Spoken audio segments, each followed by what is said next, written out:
嗨，大家好，我是坦平叔。今天是2025年4月14号。这一期咱们继续胡聊胡适、胡指、胡 A， 还有胡一进老师啊。今天这个胡适三大指数缩量反弹三大股指4月14号集体高开，个股呈现普涨的态势。尾盘也是下午这个涨幅略有收窄。截至收盘，上证指数涨了 0.76%， 科创板涨了 0.25%， 深成指涨 0.51%。创业板指数涨 0.34%， 两市4550只股票上涨，755只股票下跌。沪深两市成交总额 1.28 万亿，比前一个交易日少了700亿。总体上是个缩量反弹。这个沪市已经连续上涨了5天，从这个最低点也就是那个贸易战第二天，也就是上个周一一个下杀以后后面连续5天都在反弹。弹了200多个点了，但是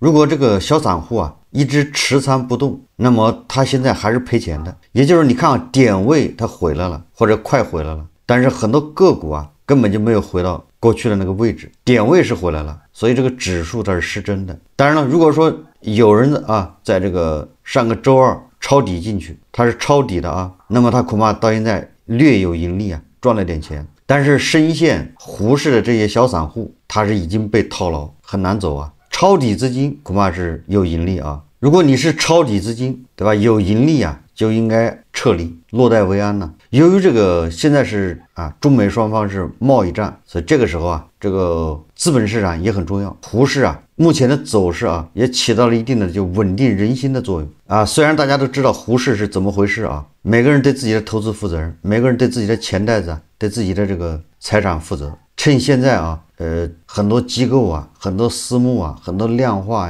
很多基金他们的卖出恐怕有限制。趁这个时候能走的赶紧走。我对胡适的判断没有任何改变，这里就不多说了我们看看呢，这个凤凰网财经报道说，万家基金2只产品一季度下跌超 10%。 这个万家基金风控能力遭拷问。2025年一季度主动权益基金整体表现较好，平均收益率达到 3.86%， 跑赢沪深300、上证指数等主要指数的表现。然而也有一些基金公司旗下的部分产品净值出现较大回撤，且大幅跑输业绩基准。本系列文章将对其中的部分案例进行研究。本篇聚焦万家基金。这是凤凰网财经他转发面包财经的一篇文章。他说，根据不完全统计，2025年一季度万家基金旗下2只产品2025年一季度净值下跌超过 10%， 在全市场4500只主动基金中表现落后，2只基金均由基金经理黄海管理。公开资料显示说黄海于2015年4月入职万家基金管理有限公司，现任公司投资总监、首席投资官。如果你要买了这2只基金你这一季度不仅不赚钱，还要赔 10%。 我们再看一则消息中国基金报报道说，多家基金公司接连发布自购公告。近日 A 股市场巨震下，基金公司纷纷拿出真金白银自购。上周以来，已有国金、中信建投、博时、鹏阳、招商、信正全球等基金公司接连出手，年内公告自购基金公司已达到10多家。另据数据统计，加上发起式基金认购，年内基金公司自购总额已超过12亿元。什么意思呢？就基金公司自己掏钱出来买基金，实际上就是往基金里注血，这个也起到一定的托市的作用。所以咱们一直说因为现在面对的是贸易战，那这个监管部门呢，在他的窗口指导下，为了让胡适稳住为了让胡适上涨，那有力的出力，咱们就别捣乱了，过一阵子再说等这个贸易战打完，或者贸易战告一段落。所以咱们还是聊一聊这个贸易战。先看一看网上流行的一个小段子说有记者问美国的发言人，这个美国发言人说鉴于中国主动道歉，我们降低了他们部分商品的关税。那记者就问了问发言人呢，说中国怎么道歉了，说了什么？这个发言人说特朗普总统拨打中国方面的电话回应他，对不起，您拨打的电话是空号。说中方主动说了对不起。所以鉴于这个特朗普立马对部分电子产品进行这个对等关税的豁免。当然了，这是一个幽默开玩笑啊！这个凤凰卫视报道啊，他说美国的商务部长卢特尼克13日接受美国广播公司采访表示，美国与中国已通过中间人就关税问题进行了初步接触。他同时指出啊，美国政府正在研究拟定针对半导体等关键电子产品的特别关税措施。此前，美国总统特朗普曾表示，将于14日向外界公布更多半导体关税有关情况。我想啊，这个世界这两个大国之间啊，表面上针锋相对、明枪暗箭的，但是私下里面接触，这个也可以想象啊。所以这个商务部长卢特尼克说啊，美中双方通过中间人就关税初步接触，恐怕这个不是空穴来风啊。这个财新网转发这个高盛的一个报道，高盛说啊，中美间存在寻求关税战降级的激励。这个话说的比较委婉，实际上就是说中美之间关税战、贸易战降级对双方都有好处。说中美贸易战连续升级后，互加关税的操作已于近期停留在125以上的平台水平。高盛首席中国经济学家闪辉在媒体会上表示根据高盛在特朗普将对华加征关税提高到125后的测算，美国对华有效关税税率从2024年年底的11%提高到了125%，将给中国实际 GDP 带来2.6个百分点的拖累，其中2025年将产生2.2个百分点的影响。闪辉分析假设中国对美国1分钱也不出口，相当于不出口了嘛？但后来加到145%你相当于啥也卖不掉了。而且所有与出口美国相关的制造业投资也不再进行，对中国 GDP 的拖累算下来就是3个百分点。换句话说，一旦加关税加到某个程度，对 GDP 的拖累基本到头，关税再翻倍，哪怕是加1000%也没有意义了。但是你 GDP 减少3个点，那咱们一共 GDP 只有5%，减少3%，那只有2%了，那还怎么活啊？那影响多大呀？说现在关税加到这个位置上，双方都应该会受到不小的冲击。这个高盛的这个经济学家说他说对美国来说很多产品很依赖中国，短期很难替代。对于中国来说，上述规模的就业会受冲击，所以理论上讲，两边都是应该有动力去谈判，去找到一个关税战降级的路径。这个说的比较客观理性也就是这个事情因特朗普而起，特朗普自己悍然加了关税，特朗普现在往后缩了一小步，这个时候大国也应该缩一小步示好，这个事情不就慢慢的下了台阶吗？这个老百姓的就业这个经济毕竟对吧，它不是置气我们看看美国方面根据美国有线电视新闻网 CNN 4月13日报道，他说中美间的关税战很可能首先对美国的农民造成沉重打击，而后者恰恰是特朗普的重要票仓。那这反击他就是冲着这个去的，这叫精准吗？尽管目前美国与中国的贸易中总体存在着3000亿美元的左右的巨额逆差，但在农业等特定领域，中国市场对美国依然十分重要。这个咱们早就说了从农产品角度来说那中国是美国最好的市场，量大对吧？那个40万吨的船去拉这个大豆玉米那一拉都是10几船什么概念一座小山从太平洋上就飘过来了。除了中国，你哪个国家有这么大的消化能力？那反过来美国的这个消费市场，这个日化、电子，对吧？等等，这个也是个巨大的市场，不可忽视。刚才高盛说了，如果你不给美国卖这些东西，最后影响你的 GDP 是3个点。这文章说他说，例如大豆正是中国从美国进口最大宗商品。除此之外，美国的油脂和谷物等农产品大量出口中国。然而目前美国农产品的对华出口已经受到了来自关税的沉重压力。例如，美国对华出口的大豆将面临总计135%的关税，其中包括中国方面于3月针对芬太尼关税所反制的10%关税，以及近期宣布的125%的反制关税。这使得美国农产品在中国几乎完全失去了市场竞争力。所以这个巴西的农产品、阿根廷的、乌克兰的，它就更多的卖到中国。填补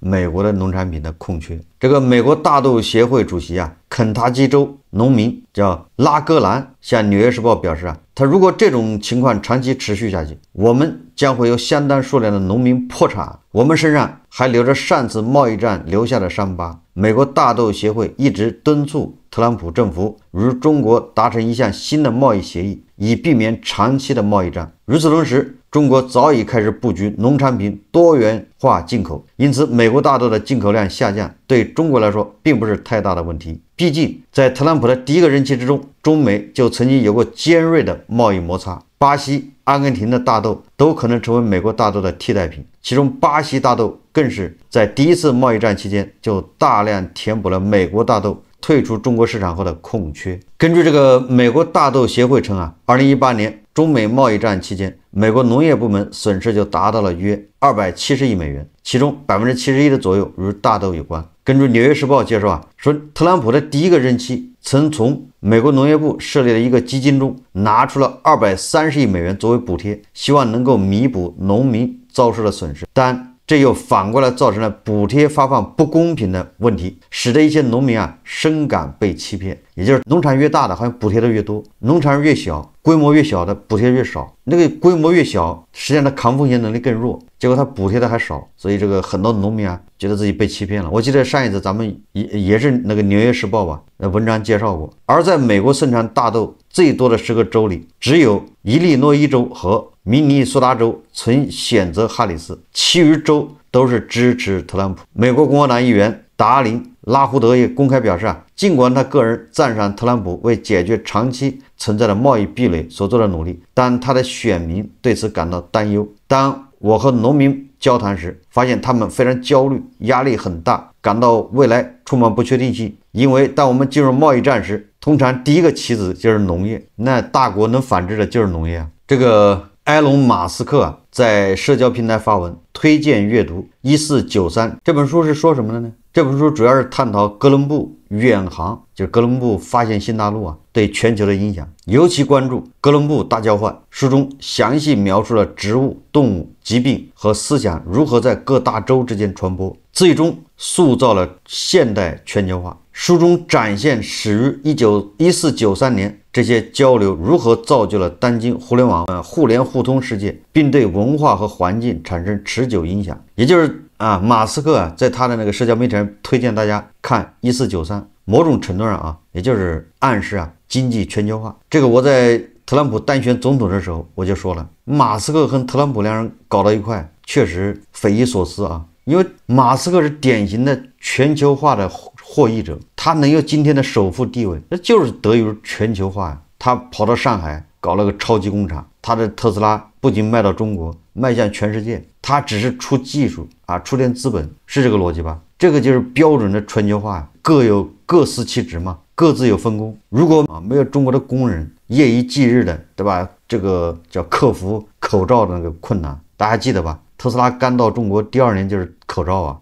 如果你想象这个工厂建在美国，那至少后面连3年它是瘫痪的停摆，马斯克能扛得住吗？恐怕已破产了。但是正因为他在上海，我记得当时咱们每天都聊一期那个口罩就上海无论采取什么封禁措施对口罩如何这个就是叫什么叫应检应查禁查禁封等，对吧？但是始终保持特斯拉的正常运转，给特斯拉这个特殊的政策。那疫情防控对特斯拉都是开绿灯对吧？都是特殊的一种政策，保证它这个机器不停。那这也是马斯克他能对吧迅速的这个打场并且这个销量逐步攀升，完成他的计划。所以说这个马斯克他是全球化的这个获益者，他能成为首富跟这个全球化密不可分。如果咱们要逆全球化像特朗普这样的，特朗普现在就搞孤立主义嘛，逆全球化，制造业要回流到美国。如果特朗普要搞成了的话，马斯克大概率是先要破产。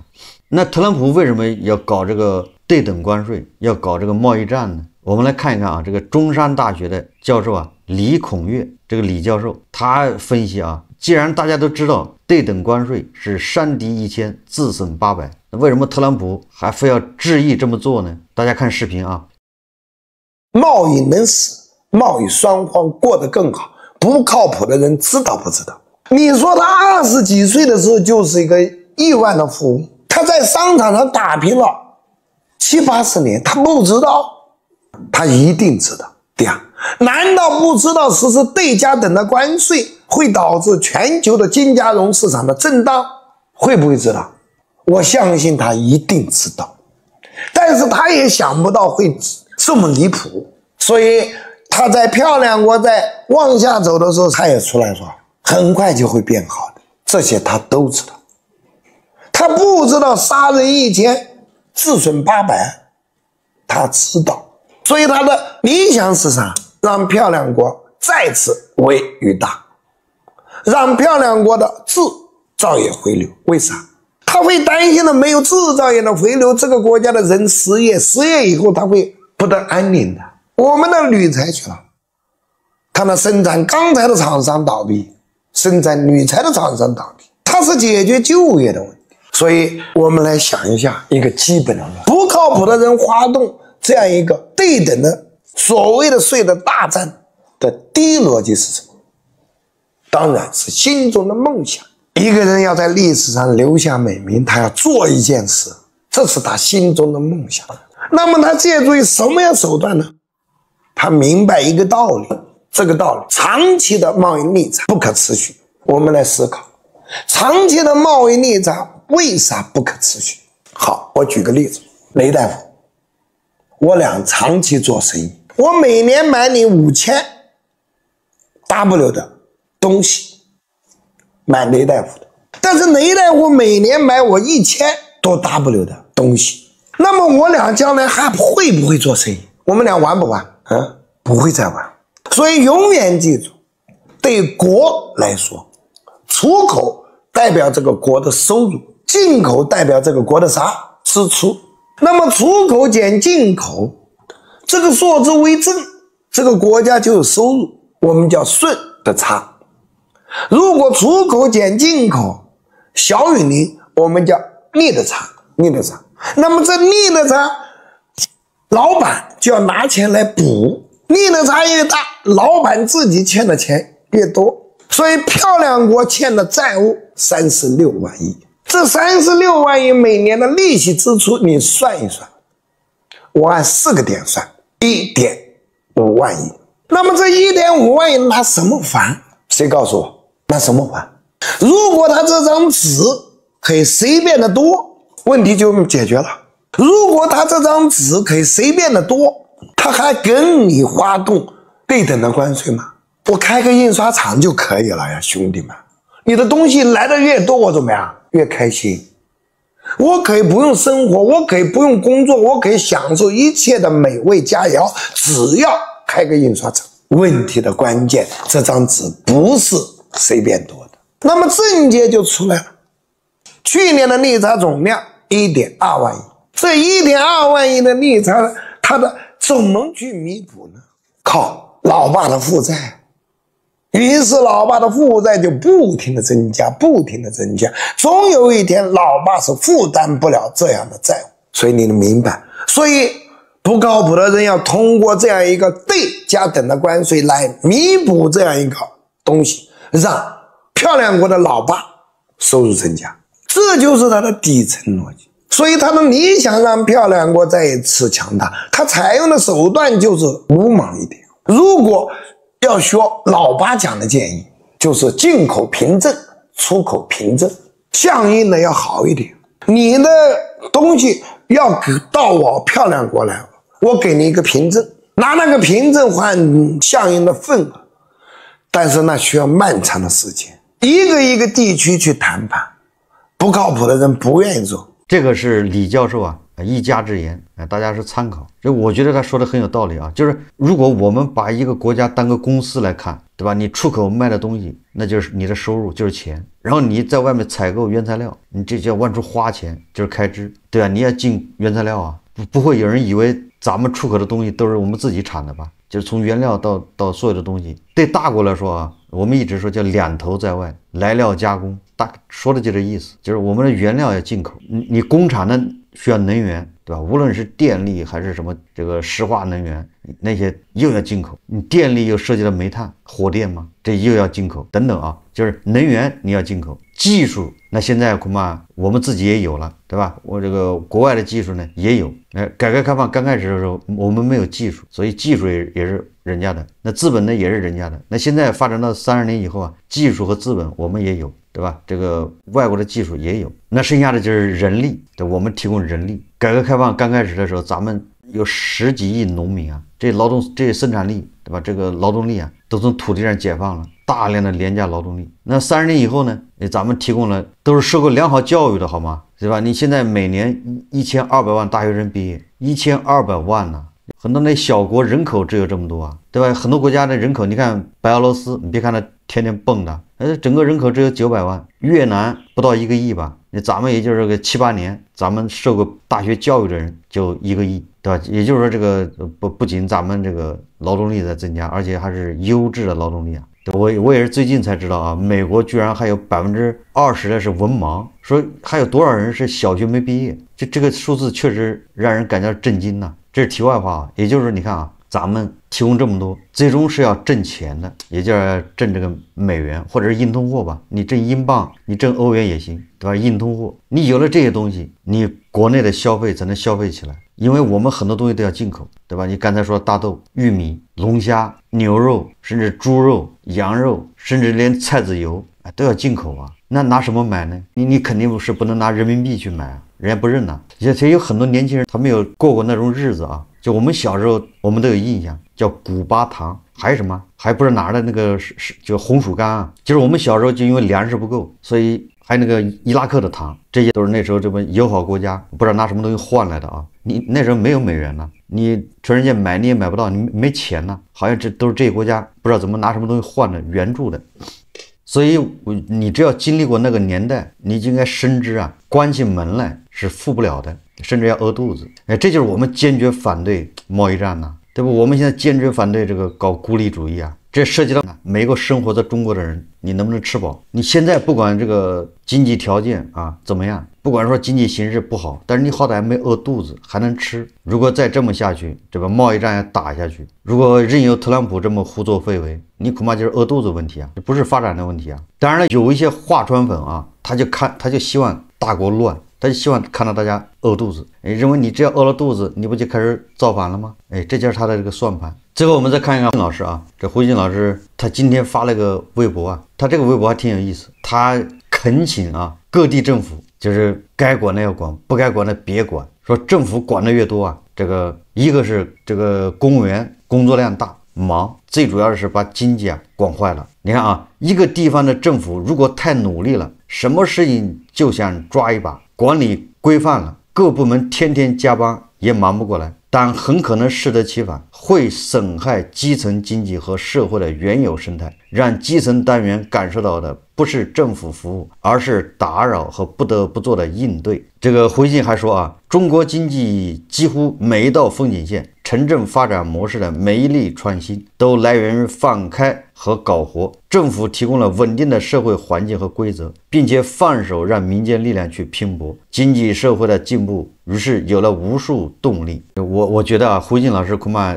虽然沪指啊回来了200点，但是他那个肯定是损失还没回来。受到这个贸易战的重锤之后啊，胡锦老师啊，你看是不是又开始这个忧国忧民啊？放手让民间力量去拼搏，经济社会的进步有了无数动力，对吧？能少管，不该管的坚决不要管。好，这期节目啊，我们就聊到这里，感谢大家收看。如果喜欢我的节目，欢迎订阅转发，也可以在下方留言评论，谢谢大家。